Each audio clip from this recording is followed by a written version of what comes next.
अस्सलाम वालेकुम रहमतुल्लाह।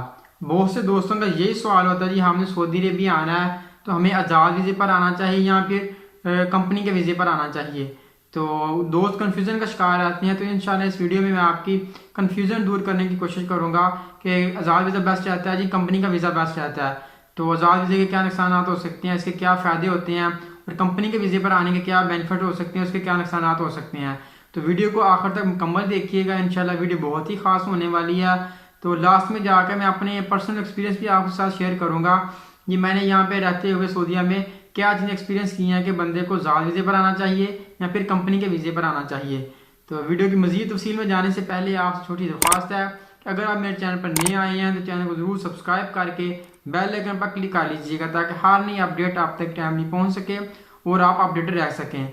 तो दोस्तों बात करते हैं जी कंपनी के वीज़े की। कंपनी का वीज़ा क्या होता है। सबसे पहले कोई भी सऊदी अरेबिया की कंपनी जो यहाँ पे काम करती है वो पाकिस्तान, इंडिया, नेपाल, बांग्लादेश या किसी भी मुल्क में किसी ट्रैवल एजेंसी के रेफरेंस से यानी कि इंटरव्यूज़ करवाती है वहाँ पे। तो सिलेक्शन कमेटी के चांद मेंबर पाकिस्तान या किसी कंट्रीज में जाते हैं तो वहाँ पे जो जिस ट्रैवल एजेंसी के रेफरेंस से वो वीज़े देगी तो ट्रैवल एजेंसी वाले फिर इंटरव्यू यानी कि ऑर्गेनाइज करेंगे और उम्मीदवारों को यानी कि वहाँ पे बुलाएंगे। सिलेक्शन कमेटी वहाँ जाएगी और वहाँ पे इंटरव्यूज़ होंगे और जो दोस्त इन इंटरव्यूज़ में सिलेक्ट होंगे, और बाज़ औक़ात ये इंटरव्यूज़ ऑनलाइन भी होते हैं ट्रैवल एजेंसी वाले के रेफरेंस से, ये ऑनलाइन इंटरव्यू भी होते हैं। तो आप ट्रैवल एजेंसी के पास जाते हैं, वहाँ पे यानी कि ऑनलाइन आपका इंटरव्यू होता है या फिजिकल इंटरव्यू होता है। तो जो दोस्त वहाँ पे सिलेक्ट होते हैं फिर कंपनी उनको यानी कि वीज़ा देती है। तो जिस ट्रैवल एजेंसी के रेफरेंस से यानी कि आपको वो वीज़ा मिलता है कंपनी का, तो फिर ट्रैवल एजेंसी पर डिपेंड करता है जी वो आपसे कितने पैसे चार्ज करता है, कितने आपको उसको खर्चा लगाता है। तो वो ट्रैवल एजेंसी वाले पैसे लेते हैं, कंपनी पैसे नहीं लेती। तो इसके साथ आपको टिकट भी फ्री मिलती है और सबसे बड़ी बात यानी कि 1 साल या 2 साल जो भी आपका कॉन्ट्रैक्ट बनता है उनके साथ, तो रिटर्न टिकट भी आपको यानी कि विद पे कंपनी आपको देती है। तो वीज़ा जब उनका स्टैंप हो जाता है वो सऊदी अरेबिया पहुंच जाते हैं। तो यहाँ पे पहुंचने के बाद एयरपोर्ट से ये रिसीविंग कंपनी ही आपको करती है और एयरपोर्ट से आपको रूम भी कंपनी देती है आके, आपके खाने पीने के अखराजात और आपके यानी कि रहने के मुकम्मल अरेंजमेंट, आपकी अकोमोडेशन सब कंपनी ही करती है। तो बाद में ऐसे होता है जी कंपनी आपको अकोमोडेशन नहीं देती लेकिन पहले ही आपको कॉन्ट्रैक्ट में बता देती है वादा करने के टाइम ही कि हम आपको यानी कि एक्स्ट्रा पैसे दे देंगे, 1000 रियाल, 1200 रियाल, जितने भी यानी कि बाद कंपनी दे देती हैं आपको कि आपने अपनी अकोमोडेशन, अपने रहने का इंतज़ाम खुद करना है। तो उसके बाद आप सऊदी अरबिया आ जाते हैं तो यहाँ पे आपको काम की टेंशन नहीं होती। कंपनी को टेंशन होती है, वो आपको काम देगी। अगर कंपनी के पास काम नहीं है एक प्रोजेक्ट में तो वो आपको किसी दूसरी जगह शिफ्ट करेगी, यानी कि काम की आपको टेंशन नहीं होती है। आपका सऊदी पहुँचने के बाद अगले दिन ही काम स्टार्ट हो जाता है।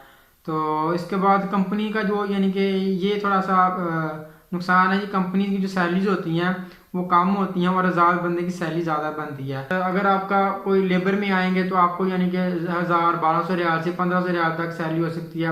अगर आप किसी ट्रेड में आएंगे तो फिर आपकी सैलरी 1500 से लेकर 2000, 2200 तक जा सकती है, जैसा कि फैब्रिकेटर, फिटर और दूसरे तीसरे यानी जितने भी ट्रेड। तो कंपनी की सैलरीज तो कम होती हैं लेकिन उसके बेनिफिट्स भी बंदे को मिलते हैं। एक सबसे बड़ा बेनिफिट ये होता है जी आपको 1 साल के बाद या 2 साल के बाद जो भी आपका यानी कि मुआहदा होता है उनके साथ आपको रिटर्न टिकट मिलती है और उसके साथ विद पे मिलती है ये रिटर्न टिकट।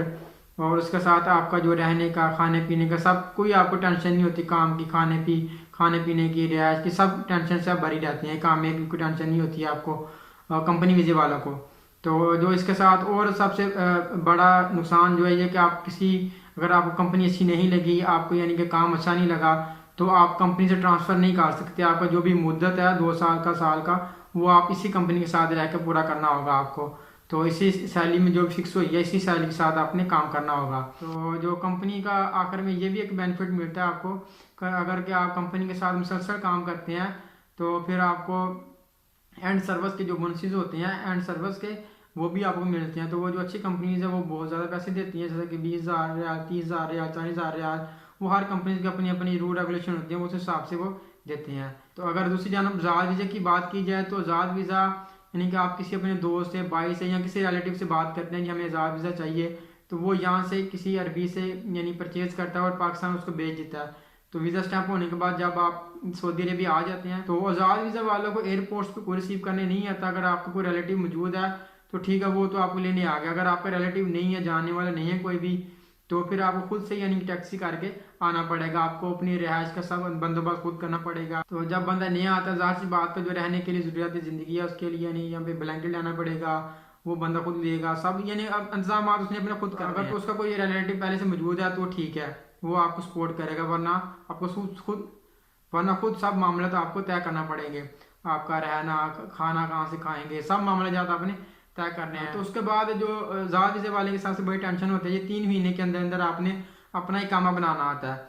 तो बाद दफ़ा ऐसे होता है जी, बंदा पाकिस्तान से जिस एजेंसी से, जिस एजेंट से वीज़ा लेता है, तो उसी से कमिटमेंट करता है जी हमें इतने पैसों में वीज़ा, तो आपको 15 महीने का कामा भी साथ देंगे। तो बंदा पाकिस्तान से ही इतनी बड़ी अमाउंट 10,000 रियाल 12,000 रियाल दे देता है, और उसका वो कामा उसको आते ही यानी कि सब महीने के अंदर बन के मिल जाता है। तो अगर आप यानी कि पहले इधर आके कामा लगाएंगे तो फिर वो बड़ी टेंशन है जी, कामे के पैसे बहुत ज़्यादा होते हैं। तो वो भी मैंने डिटेल से पिछली वीडियोस में बात की हुई है। अगर आप ज़्यादा वीज़े पर आना चाहते हैं तो उसके लिए कौन सा वीज़ा बेस्ट रहेगा, उसके लिए कितने अखराजात आते हैं, क्या उसके यानी कि किस सिटी में आप आएंगे तो अच्छा रहेगा। तो उन सब वीडियोज़ के लिंक मैं डिस्क्रिप्शन में दे दूँगा, आप वहाँ से देख सकते हैं, वो भी बाद में अगर देखनी हो तो।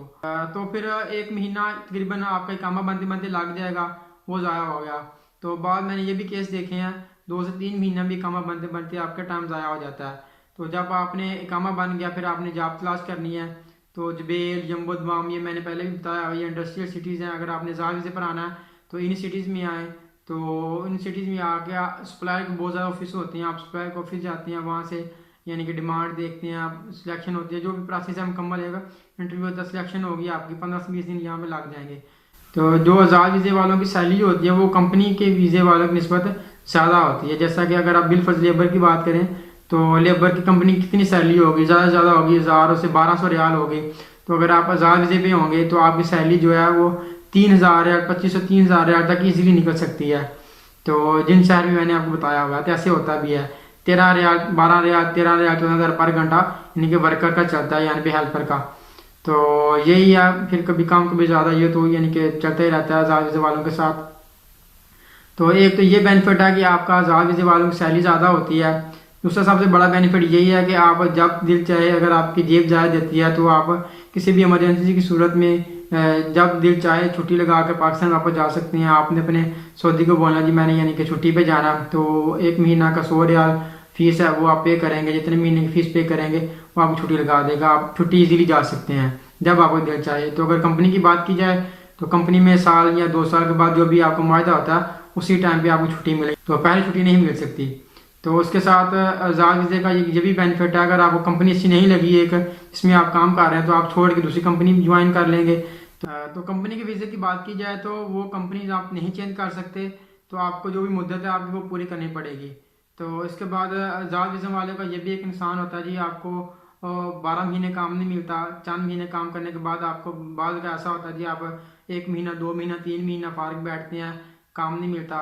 तो बाद सूरत ऐसी भी होती है जी, आपको मुसलसल काम मिलता रहता है। ये फिर नसीब की बात है, क्योंकि आज़ाद वीज़े वाला बंदा सप्लाई के साथ काम पे जाता है, तो फिर सप्लाई वाले 2 से 2.5 माह, 2 से 3 माह के अंदर अंदर यानी कि सैलरी देते हैं। पहले 2 माह आपको सैलरी भी नहीं मिलेगी, और ये होता है आपको 3 4 5 माह पहले से पैसे नहीं आपके पास होते। तो इसको फेस करना काफ़ी मुश्किल हो जाता है अगर आपको कोई भी पहले से रिलेटिव नहीं है, आपको संभालने वाला नहीं है। और दूसरी चीज़, अगर आप आज़ाद वीज़े पर आना भी चाहते हैं तो कोई ना कोई आपके पास हुनर लाजमी होना चाहिए, जैसा कि कोई वेल्डिंग का काम, इलेक्ट्रिशियन का काम, या कोई ना कोई डिप्लोमा।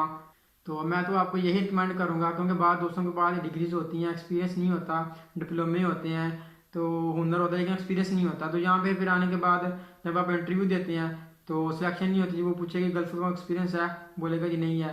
तो अगर आप बोलेंगे भी है भी, लेकिन वो जज कर लेंगे इस बंदे का एक्सपीरियंस है कि नहीं है, वो ऐसे सवाल आपसे करेंगे, तो फिर वो आपके लिए मुश्किल का सामना करना पड़ेगा आपको।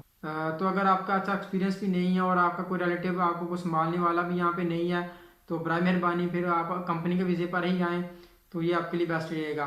क्योंकि कंपनी के वीज़े की सैलरी थोड़ी कम हो सकती है, लेकिन इसकी आपकी टेंशन नहीं हो सकती है मेरा ये काम कैसे मैं लगवाऊँगा अपना, मुझे काम कैसे मिलेगा, मैं कैसे काम पे जाऊँगा, और रहने का, खाने पीने का आपको कुछ टेंशन नहीं हो सकती। लेकिन ये ज़रूर है कि मे भी आपको कुछ सैलरी आपकी कम लगेगी, कि साल के बाद जो छुट्टी होगी वो भी कंपनी के खर्चे पे जाऊँगा, टिकट कंपनी देगी, विद पे देगी छुट्टी, और आने जाने का टिकट कंपनी का होगा, कामे के पैसे नहीं होंगे आपके, और वीज़े के पैसे कम लगेंगे। तो ओवरऑल बंदा देखेगा ना तो फिर भी कंपनी का वीज़ा ठीक रहता है नए बंदे के लिए। तो अगर आपके पास अच्छा एक्सपीरियंस है, अच्छी एजुकेशन है, कोई अच्छा हुनर है, तो फिर आपको सपोर्ट करने वाला भी यहाँ पे मौजूद है। फिर आप लाजमी तौर पर आज़ाद वीज़े पर ही आएँ, क्योंकि आज़ाद वीज़े के पैसे ज़्यादा बनते हैं। तो अगर आपको कोई सपोर्ट करने वाला है तो लाजमी फिर आप आज़ाद वीज़े पर ही आएँ। तो अगर आप बिल्कुल फ्रेशर हैं तो फिर आप कंपनी के वीज़े पर ही आएँ, यही आपके लिए बेस्ट रहेगा। इस वीडियो में मैंने आपको डिटेल के साथ सब कुछ बता दिया है। आप वीज़े का इंतखाब आपने खुद से करना है, सब मालूमात को अच्छे से देखते हुए, परखते हुए कि आपकी एजुकेशन के लिहाज से और अपना फाइनेंशियली तौर पे आपने देखना है, अपने आप को अपना एक्सपीरियंस देखना है आपने, फिर आपने वीज़े का इंतखाब कर लेना है। तो ये थी छोटी इन्फॉर्मेटिव वीडियो को ज़रूर लाइक करें, अपने दोस्तों के साथ वीडियो को ज़रूर शेयर कीजिएगा ताकि किसी और को भी फ़ायदा मिल सके। और अगर आप मुझसे रब्ता करना चाहते हैं या कोई भी आपका सवाल है तो ज़रूर कमेंट कीजिएगा, इंशाल्लाह हर एक के सवाल का जवाब ज़रूर दिया जाएगा। तो अगर आप ऐसी इन्फॉर्मेटिव और एक्सपीरियंस बेस्ड वीडियो हासिल करना चाहते हैं तो चैनल को सब्सक्राइब करना मत भूलिएगा। वीडियो को जरूर लाइक करें, चैनल को सब्सक्राइब करके बेल आइकन पर क्लिक कर लीजिएगा। अल्लाह हाफिज़।